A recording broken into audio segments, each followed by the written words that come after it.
नमस्कार, मी यशवंत आणि आपण पाहत आहात बहुजन सैनिक महाराष्ट्र लाईव्ह।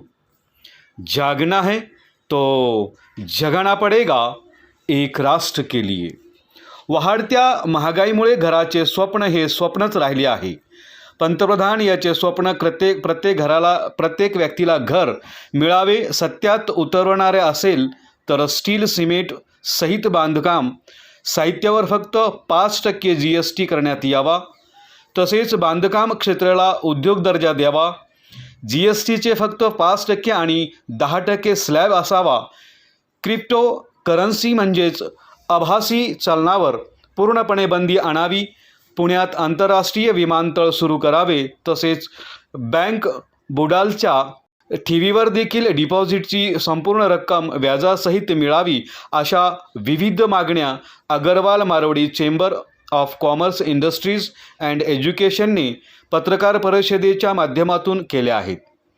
सदर पत्रकार परिषद Agarwal Marwadi chambers and commerce industries and एज्युकेशनचे राष्ट्रीय अध्यक्ष राजेश अगरवाल, पदाधिकारी कमलराज बंसल, विनोदराज सांकला, प्रदीप अगरवाल, नरेंद्र गोयल, मिठालाल जैन, कुणाल तोदी आदी या कार्यक्रमात उपस्थित होते। याबाबत अधिक माहिती देताना चेंबर्सचे संस्थापक राजेश अगरवाल म्हणाले की अनेक वर्षापासून पुणे शहरात कार्गो सुविधा असलेल्या इंटरनॅशनल विमानतळाची मागणी होतं। याच अनुषंगाने सदर इंटरनॅशनल विमानतळ लवकरात लवकर उपलब्ध व्हावे अशी आमची मागणी आहे। कारण पुणे जिल्हा पश्चिम महाराष्ट्रासह सर्व शहरात मोठमोठ्या MIDC सुरू आहेत। मोठमोठ्या कंपन्या IT हब, एज्युकेशन हब आहेत।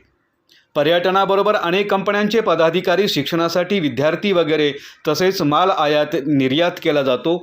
या सर्व सुविधासाठी इतर इंटरनॅशनल विमानतळावर अवलंबून न राहता ही कार्गो सुविधायुक्त इंटरनॅशनल विमानतळ पुण्यासारख्या शहरात मिळाली तर विद्यार्थी कंपन्यांसोबत शेतकऱ्यांनाही याचा लाभ होईल। पर्यायाने तो रोजगार वाढेल।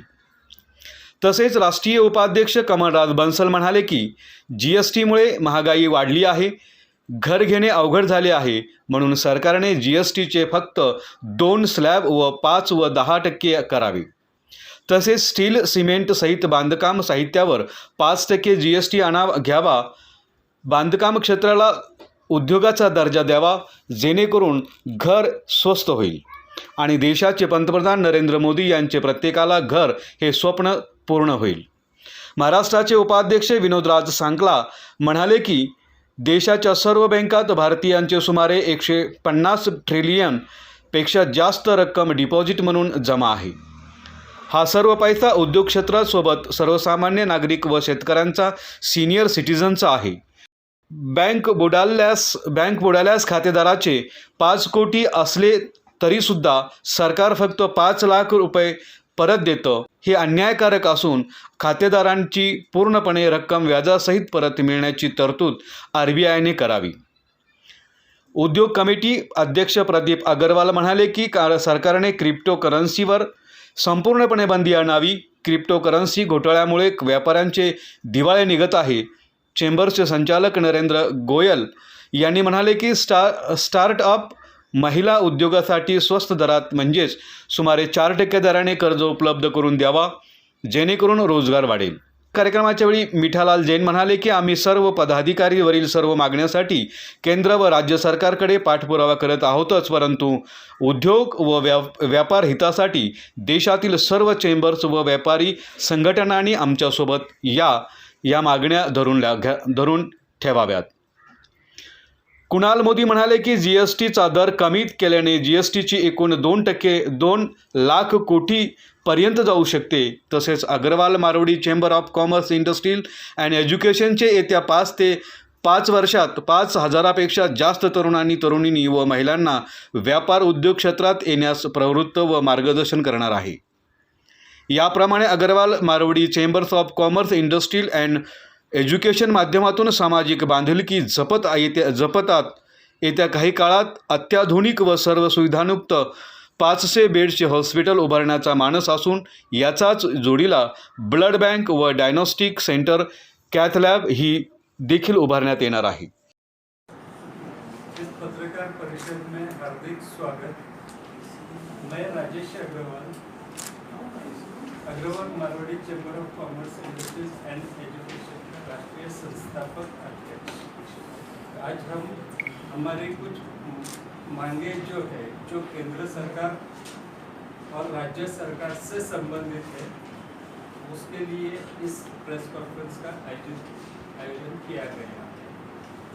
हमारे साथ यहाँ पर है हमारे राष्ट्रीय अध्यक्ष बंसल जी, मिथिलालाल जी, कुमार जी, विनोद सांकला जी, श्याम नरेंद्र गोयल जी, प्रदीप अग्रवाल, हम सब चैम्बर के पदाधिकारी हैं। तो अभी स्टार्ट करते हैं अपने। हमारी मुख्य मांगे जो है कि स्टील और सेल्स इंप्लीमेंट पर जो है ना 5% GST हो, और जो बैंक में आज हम सबका जो डिपॉजिट जमा है, अगर बैंक डूबती है तो आज के तारीख में सरकार हमें सिर्फ 5 लाख रुपए रिटर्न देती है। फिर भले आपने 5 करोड़ हो, 2 करोड़ हो, 3 करोड़ हो, कुछ भी हो, लेकिन हमारी मांगे है कि हमारे जितना भी पैसा डिपॉझिट के रूप जे प्रेस कॉन्फरन्स घेतली आहे त्याच्यात आम्हाला असं सांगायचं आहे की जे काही आम्ही आज जे डिस्कशन झालेलं आहे त्याची आम्ही एक डेलिगेशन बनवून पुढे केंद्र सरकार राज्य सरकारकडे आम्ही आमची मागणी करणार आहे। आणि इथे जेवढी संस्था आहे, मोठी मराठा चेंबर ऑफ कॉमर्स म्हणा, बाकी जे संस्था आहे ते आमची व्यापारी फेडरेशनची, त्यांना आम्ही सोबत घेऊन यापुढे मी मागण्या करणार आहे पुढे, आणि केंद्र सरकारकडे मी डेलिगेशन काम करणार। हमारे मुख्य Agarwal Marwari chamber of commerce industries and education का संस्थापक राष्ट्रीय अध्यक्ष। केंद्र सरकार और राज्य सरकारों से हमारी प्रमुख मांगनी है कि GST का केवल 2 स्लैब रखा जाए, जो सिर्फ केवल 5 और 10% का हो। 12, 18 और 28% का स्लैब पूरी तरीके से खत्म किया जाए। कंस्ट्रक्शन का कंपनियों को लगने वाली सीमेंट, स्टील और अन्य सभी सामग्रियों पर भी केवल 5% GST लगाई जाए, जिससे कि कंस्ट्रक्शन की कॉस्ट कम हो और अपने प्रधानमंत्री जी का जो सपना है कि हर एक का घर हो, तो वो इससे साकार हो सकता। इसी के साथ हमारी ये भी मांगनी है कि क्रिप्टो करेंसी पर पूरी तरीके से बैन लगाया जाए, जिससे कि हमारे व्यापारी भाई है और अलग लोग हैं, ये सब बहुत ही नुकसान में जा रहे हैं उसके कारण। ऐसे हमारी प्रमुख मांग। मेरा नाम नरेंद्र गोयल है और मैं भी इस संस्था का मेंबर हूँ। भारत एक यंग लोगों का देश है और यहाँ महिलाएं भी बहुत कम पार्टिसिपेट करती है इकोनॉमी में और बिजनेस में। तो हम लोग इस संस्था के थ्रू ये मांग करना चाहते हैं कि एनकरेज करने के लिए यंग लोगों को और महिलाओं को स्टार्टअप कल्चर को, और महिलाओं के जो उद्योग शुरू होते हैं या बिजनेस शुरू होते हैं उसके लिए कम से कम इंटरेस्ट रेट पे अगर पैसा अवेलेबल कराया जाए, अगर लोन अवेलेबल कराया जाए, तो इसको एनकरेजमेंट मिलेगा और पूरी इकोनॉमी के अंदर इन दोनों का पार्टिसिपेशन और ज़्यादा हो सकता। अपने पब्लिक का रखा हुआ है। RBI के रूल के आज के अनुसार आपका कितना भी डिपॉजिट हो, आपको केवल बैंक डूबने पर से 5 लाख रुपए मिलते हैं। हमारी प्रमुख मांग है कि अगर किसी का 2 करोड़ हो, 5 करोड़ हो या 10 लाख हो, जो भी अमाउंट हो, उसको बैंक डूबने पर भी पूरी की पूरी रकम पूरे बैच के सहित मिलनी चाहिए। ये आप कोऑपरेटिव बैंक के लिए या नेशनलाइज बैंक? नेशनलाइज और कोऑपरेटिव सभी बैंकों, फिर वो संस्था हो, कोऑपरेटिव हो, सरकारी हो, सभी बैंकों में ये। और आने वाले 5 सालों में हम लोग लगभग 5,000 नए उद्योगपति तैयार करेंगे जिससे कि रोजगार बढ़े। जी, इसमें स्टार्टअप वगैरह जो आज के युवा युवतियाँ या महिलाएं उद्योग में आना चाहती है, हम उनको पूरा मार्गदर्शन करके उद्योग लगाने में सहयोग करेंगे। और हमारी अपने सामाजिक बांधिलकी भी हम जानते हैं। दिल्लीच्या तो बॉर्डरवर उसी के शेतकऱ्यांनी आंदोलन केलं होतं.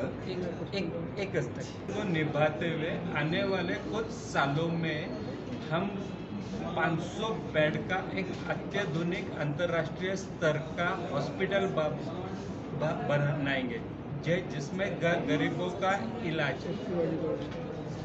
फ्री में होगा और सर्वसामान्य या जो मध्यम वर्गीय या अन्य सभी केवल 25% पर उसका इलाज किया जाएगा, जो कि ना नफा ना तोटा के तत्व पर होगा। इसी के साथ हम स्कूल, कॉलेजेस और यूनिवर्सिटी का भी निर्माण जल्द से जल्द करेंगे। जीएसटी का स्लैब का कम किया जाए। जीएसटी जब शुरू किया गया था तब भी हमारे प्रधानमंत्री जी ने कहा था कि ये स्टार्ट है, लेकिन जैसे जैसे बढ़ेंगे तो उसमें संशोधन वगैरह करके उसको कम किया जाए।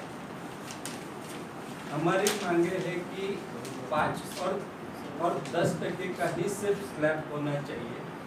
12, 18 और 28 का स्लैब पूरी तरीके से वो खत्म होना चाहिए।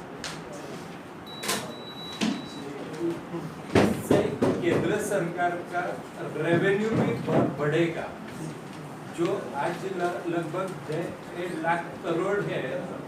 हमारे हिसाब से वो कम से कम 200 लाख करोड़ हो जाएगा। तो जीएसटी का स्लैब जो है वो पूरी तरीके से सिर्फ 5 और 10% का होना चाहिए।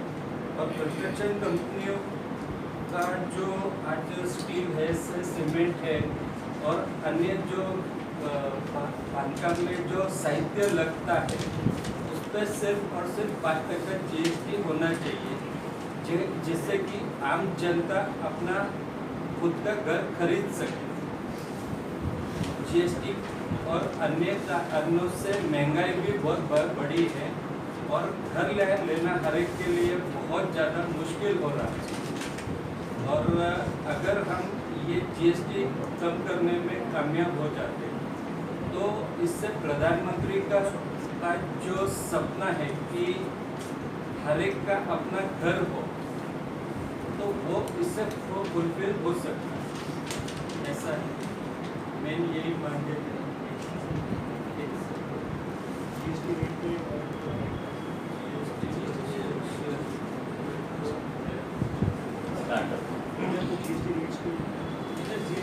हाँ ठीक है।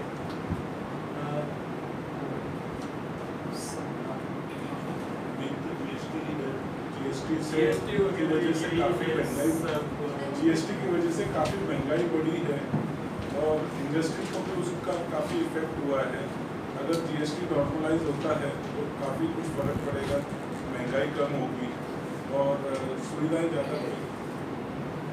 बहुजन सैनिक महाराष्ट्र लाईव्हला लाईक करा, शेअर करा, सबस्क्राईब करा आणि बेल आयकॉनवर क्लिक करा.